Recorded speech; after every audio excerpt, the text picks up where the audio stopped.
On July 2nd, 1966, 19-year-old Patricia Blau, 19-year-old Renee Bruhl, and 21-year-old Ann Miller, three friends from the Chicago area, took a day trip to the beach at Indiana Dunes State Park on Lake Michigan in northern Indiana. It was the first day of what was to be a long, festive July 4th weekend. At some point that day, however, the three young women seemingly vanished into thin air, never to be seen again. From the South Shore of Lake Erie, this is Great Lakes True Crime.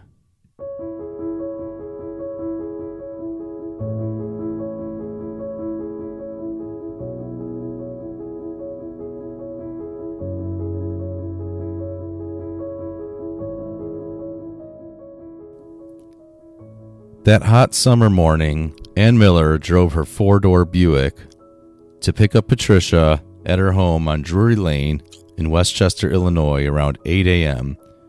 Patricia, or Patty as her friends knew her, told her mom that the three women would be home in the early evening so that Renee, the only married one of the three, could make dinner for her husband. After Ann picked up Patricia, the two drove to get Renee at her house on the west side of Chicago. On the way to the dunes, the three women stopped at a drugstore to buy some suntan lotion, which is what we used to call sunscreen before it actually helped prevent sunburns. They finally arrived at Indiana Dunes State Park around 10 o'clock that morning when it was already 88 degrees out. After parking Ann's Buick, they made a long trek to a spot on the beach about 100 yards from the water. It was already crowded. According to park officials, about 8,600 people were at the beach that day, and over 2,000 cars were parked in the lot. The young women staked out a good spot under 3 cottonwood trees and spread their blanket on the side of a dune. They then peeled down to their swimsuits. Ann, a 5' 2" brunette with blue eyes, was wearing a blue 2-piece bathing suit with a red belt. Patty, 5 4" with brown hair and brown eyes, wore a bright yellow bikini with ruffles.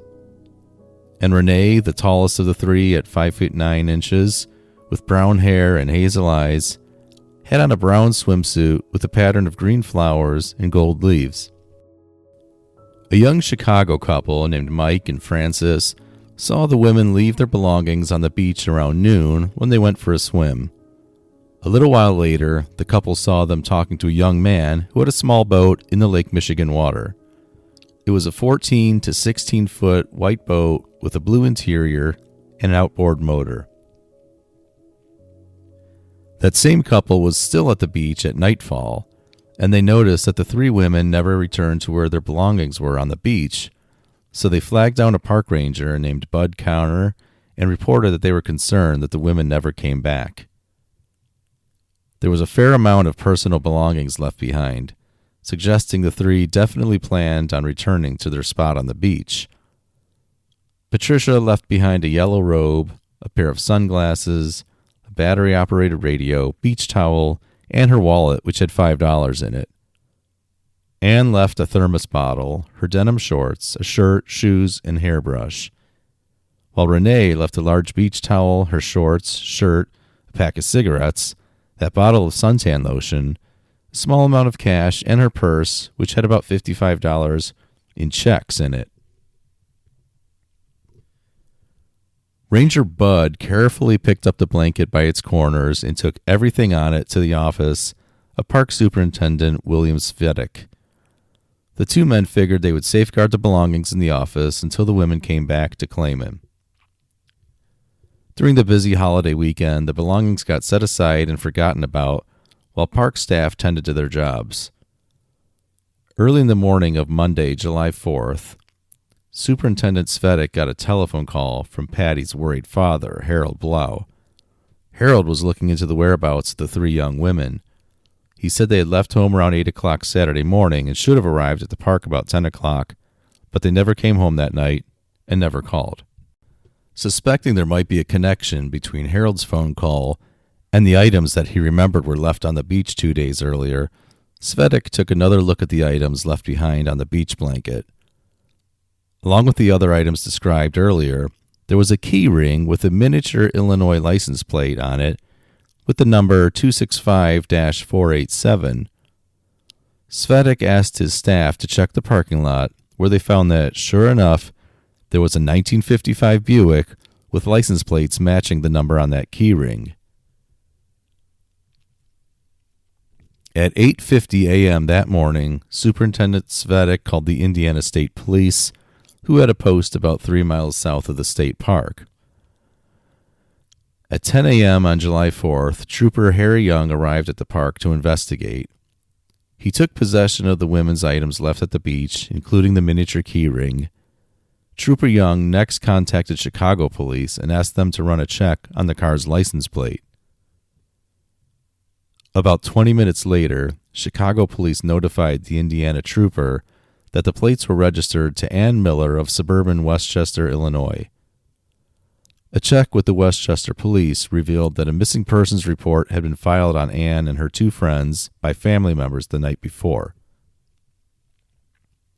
At this point, all involved parties knew that they were dealing with a serious matter. They could no longer write this off as young people out all night partying with friends. So now they brought in the big guns, starting with a 39-year-old Indiana State Police detective named Sergeant Edward Burke. Burke was regarded as one of the brightest minds in the department, and he headed to the state park to try to piece together what had happened. Burke interviewed park employees, inventoried the items left behind on the blanket, and searched the women's car. He found some additional clothes and shoes belonging to the women inside. By 3:50 p.m. on that July 4th, Sergeant Burke was convinced that the women were nowhere in the area, so he alerted the U.S. Coast Guard and requested a search of the southern end of Lake Michigan. This would not be an easy task. The Coast Guard estimated that on July 2nd alone, the day the girls went missing, there were between 5,000 and 6,000 boats in that area of Lake Michigan. The task of singling out the boat the girls were on would be next to impossible. It was not lost on Sergeant Burke that 2 days had already passed since the disappearance, and each passing day would make it exponentially more difficult to figure out what had happened. Witnesses would scatter or start forgetting things, and the wind and weather would wipe away possible clues in the constantly shifting sand dunes.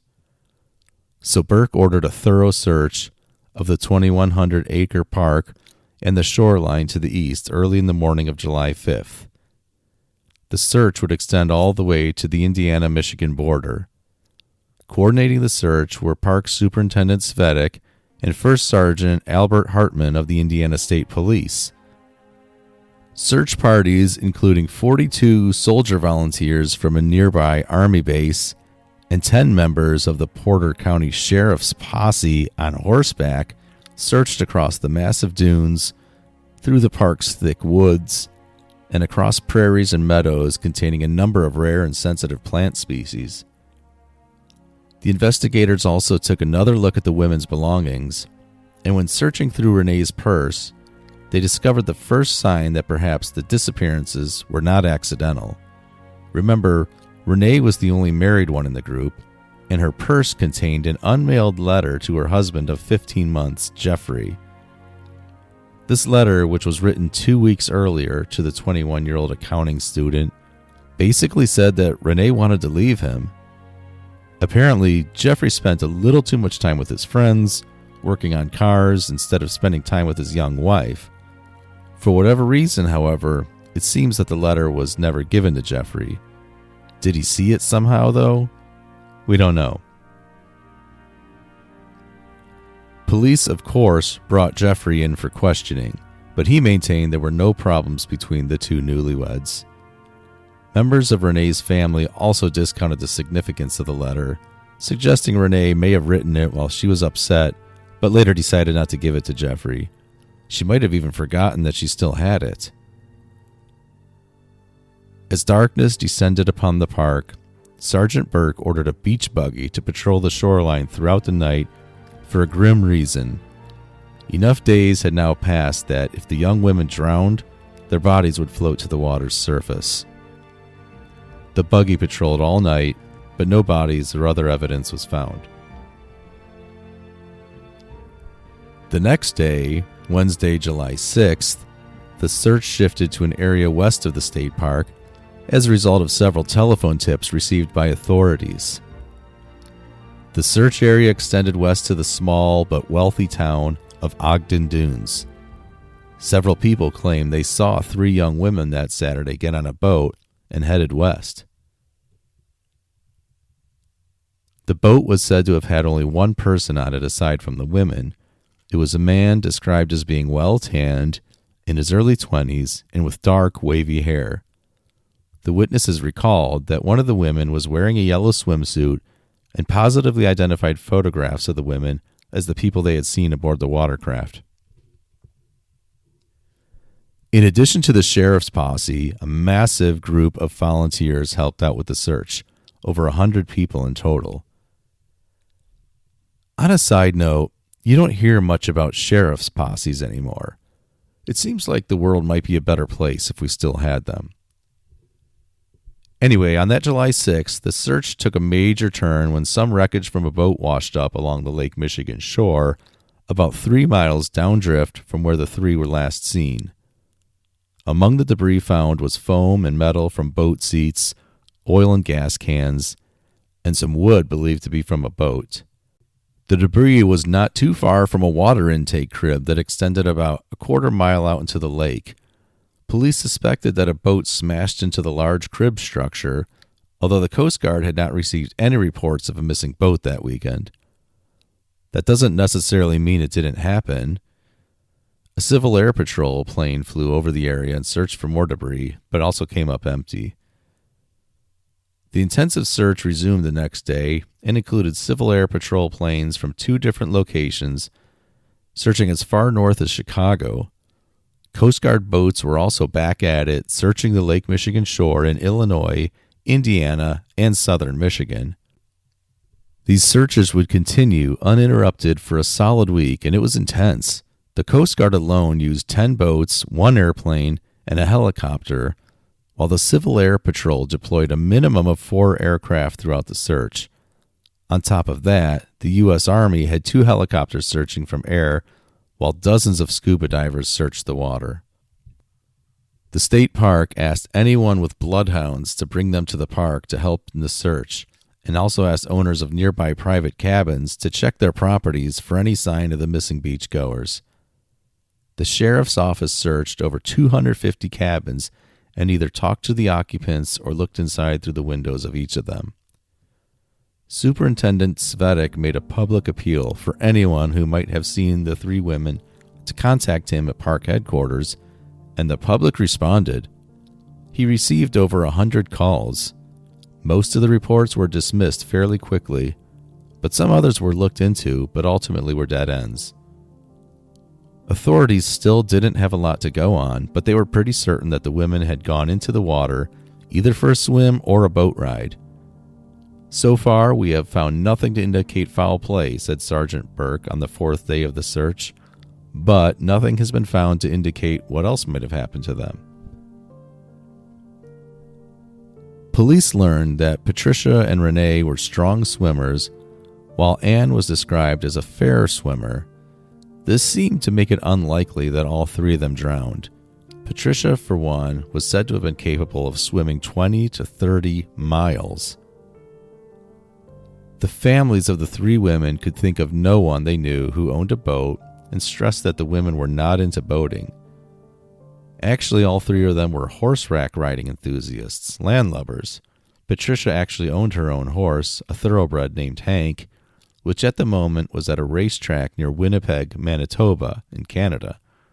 She worked as a secretary at Commonwealth Edison, the local electric utility. It was while growing up in Wisconsin, where Patricia spent her summers at her parents' lake cottage, that she had developed into an expert swimmer. But horses were her real love. Before acquiring Hank, she owned a saddle horse, which she boarded in the same stable where Anne kept her horse.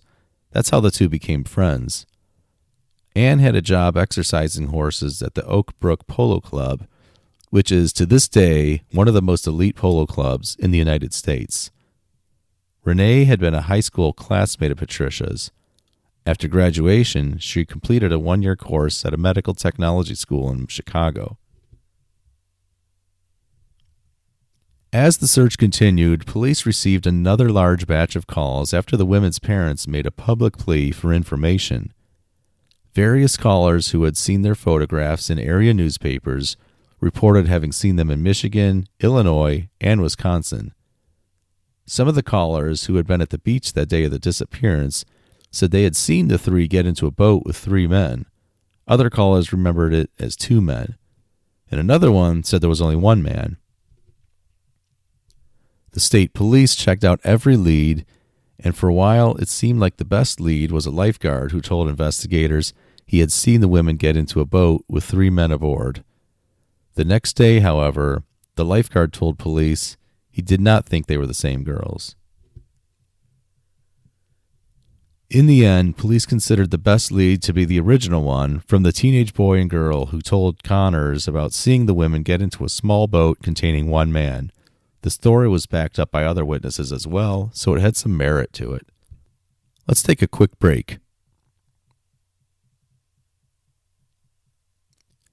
On Thursday, July 7th, the U.S. Coast Guard spoke with 3 men from nearby Michigan City, Indiana, who said they spoke for a while with 3 women at the beach while on their boat. They asked the women to go on a boat ride with them, but the women turned them down. "I'm married, I can't go," one of the women explained. Of note to the Coast Guardsmen, though, was that when this interaction took place, the 3 women were standing in what was described as chin-deep water. Now that is really deep water to be standing in.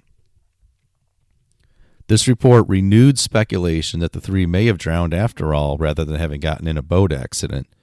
So once again, out came the scuba divers. They searched Thursday evening and throughout the night and all day Friday, but came up with nothing. At this point, I am 90% sure they were victims of accidental drowning, Superintendent Svedek stated. But Sergeant Burke was not convinced. He recalled that the 3 of them were all very good swimmers, so this possibility in his mind was very remote. He also didn't think they were in a boating accident. The 2 remaining possibilities, at least the 2 most likely remaining possibilities, were that either the women somehow met with foul play or they all ran away together. Running away seemed pretty unlikely, though. All 3 women did have some type of problems in their personal lives, as just about everybody does, but none was considered significant enough to run away from. Aside from that, they left behind their purses, shoes, and lots of other personal items. So this led Sergeant Burke and others to start seriously considering the possibility that someone did something bad to these women. And as investigators reached the 1-week period that the women had been missing, the official searches were essentially called off. There seemed to be no chance that they were anywhere in the park or the nearby vicinity. This was now a matter of detective work, questioning everyone connected to the women to see if they could figure out what had happened. Patricia's father, Harold Blau, refused to give up, though. Harold was a lieutenant colonel in the Illinois Civil Air Patrol, and he continued his own search by airplane for the missing girls with a couple of his colleagues. They flew back and forth over the beach and nearby areas, taking aerial photographs that Harold would examine endlessly, looking for anything that might explain what happened to his daughter and her friends. Harold was not convinced that Patty had run away either. He knew there was no way she wouldn't contact him if she could. There was also the matter of her racehorse, Hank. Hank had won $900 in a race that weekend in Winnipeg, Manitoba, and he won another race 2 weeks earlier, but nobody ever collected the winnings for either victory. Renee Bruhl's father, Joseph Sleneko, was very confident that the 3 were still alive. Joseph's theory was that, for one reason or another, the women had voluntarily left the idea and were too frightened to return after seeing all the fuss caused by their disappearance. Basically, they were too embarrassed to show their faces again. It turns out that a local man had been filming some scenes at the beach that July 4th and made his films available to Sergeant Burke. From those movies, the potential boats of interest were narrowed down to two. One 26 to 28 foot cabin cruiser with 3 men on board, and a smaller sailboat that was about 16 to 18 feet in length with only 1 man on board. So this goes along with what witnesses had been saying. And from those witness statements and the film, it was thought that the girls were seen in that smaller boat, with Patty sitting up front next to the driver of the boat and the other 2 sitting in the back. In fact, investigators had no question that the 3 women were aboard that small sailboat that day. But Sergeant Burke also believed that the 3 may have gotten into the larger boat later that afternoon. Witnesses said the women were walking on the beach, getting something to eat, and then headed off into the dunes. This presented the thought that they may have come back to the beach in the sailboat and then waited for the man who had that larger cabin cruiser. Patty's father continued his air searches and made public pleas for any information regarding the whereabouts of his daughter. At the same time, investigators learned that all 3 of the missing women had some secrets that their families didn't know about. As we said, Renee was apparently having marital problems, while it seems that Patricia and Anne, through their interest in racehorses, had some criminal histories, or at least dealing with people with criminal histories. Horse racing, especially back in the 1960s, could certainly draw out some seedy characters, so this was a concern.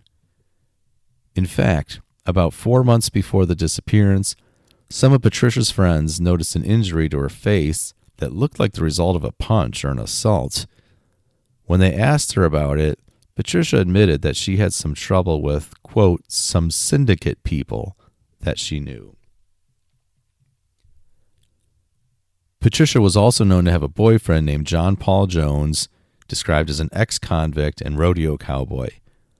FBI agents interviewed Jones twice in California, where he lived at the time.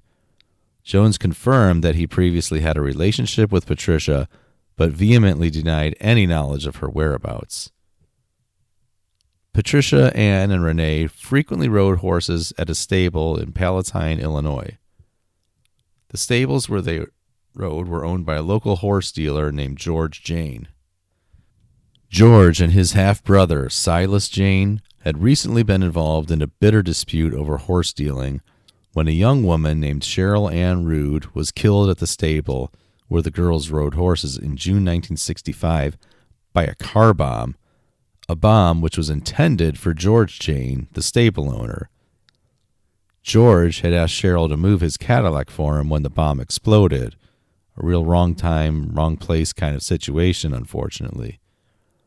George was pretty certain that the bomb was not only intended to kill him, but was placed there by Silas. How does this fit with the young women's disappearances? Well, the theory was that perhaps through their frequent presence at the stable, they may have either witnessed the bomb being planted or somehow had some other connection to this incident.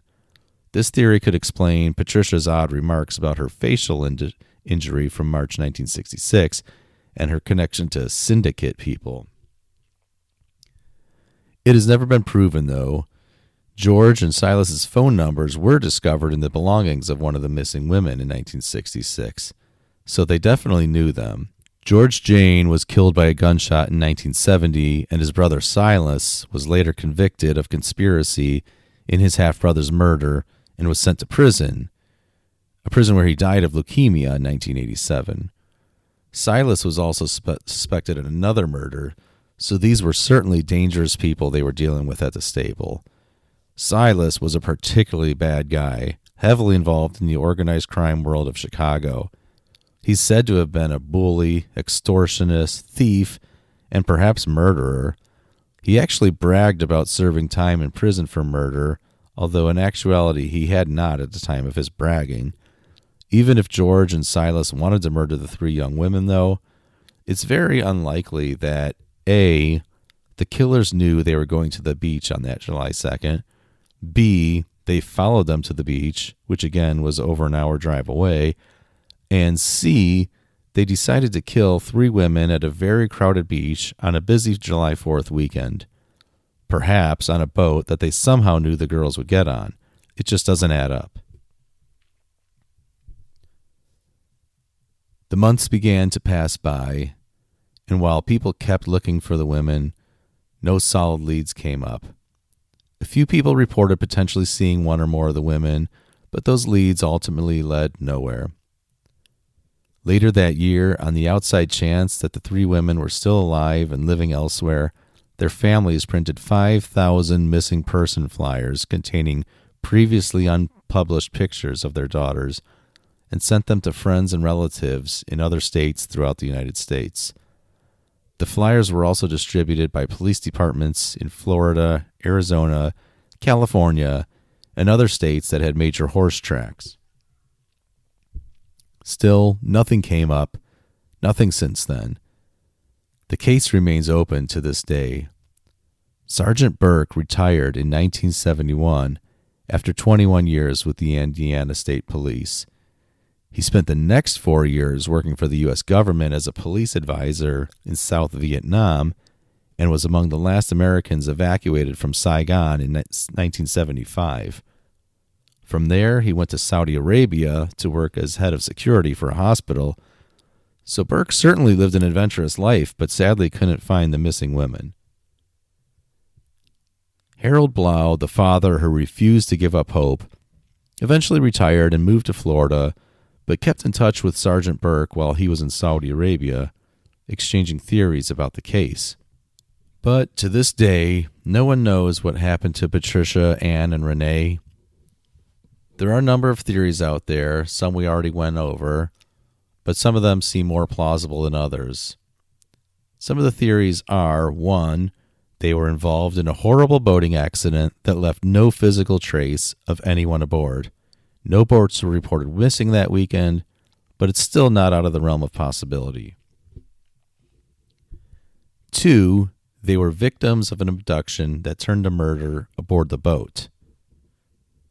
3, the 3 women died, possibly by murder, after they voluntarily disappeared or ran away. 4, Anne's pregnancy might have led to an abortion death, possibly at sea, and her 2 friends were killed to keep them from reporting it. And the 5th theory? The 5th theory is that the 3 women were swallowed up by a giant sinkhole in the massive sand dunes. While very unlikely, something like this has happened before. In 2013, a 6-year-old boy was swallowed whole by a sand dune at the nearby Indiana Dunes National Park. It took rescuers 3.5 hours to dig out the boy, who was placed on a ventilator in a Chicago hospital, where he stayed for 10 days. Fortunately, the boy made a full recovery. But this is after people knew that he went into the sinkhole. In any case, it's unlikely that the 3 adult women would simultaneously sink into the sand dunes. It just doesn't seem likely. So that brings us back to the 2 most likely scenarios, one being that the 3 women drowned, or the other being that the 3 women met with foul play. If it were a drowning, it's likely that at least one of the bodies, if not all 3, would have eventually been found, but it is still a possibility. In any case, all of the theories have holes in them. Nothing seems to add up. But hopefully the case will yet be solved someday. Patricia Blau and Renee Bruhl would be 76 years old this year. Ann Miller would be 78. Anyone with information on the disappearances of Patricia Blau, Renee Bruhl, and Ann Miller should contact the Indiana State Police. If you know something, anything, it's not too late to report it. I'd like to know what you think happened to these 3 young ladies. Head over to our Facebook page to discuss. I'm curious to see what you're thinking. And that's all for this episode of Great Lakes True Crime. You can follow the show on Facebook and Twitter. Just search for Great Lakes True Crime. You can also check out links in the show notes for sources and the show merchandise page. Also, many thanks to those who left positive reviews for the show. That's one way to really help us out. And if you do like the show, please tell a friend about it. You can email me at greatlakestruecrime@gmail.com with any thoughts or case suggestions you may have. For Great Lakes True Crime, this has been Steve, your host and producer. Thanks for listening, Buys.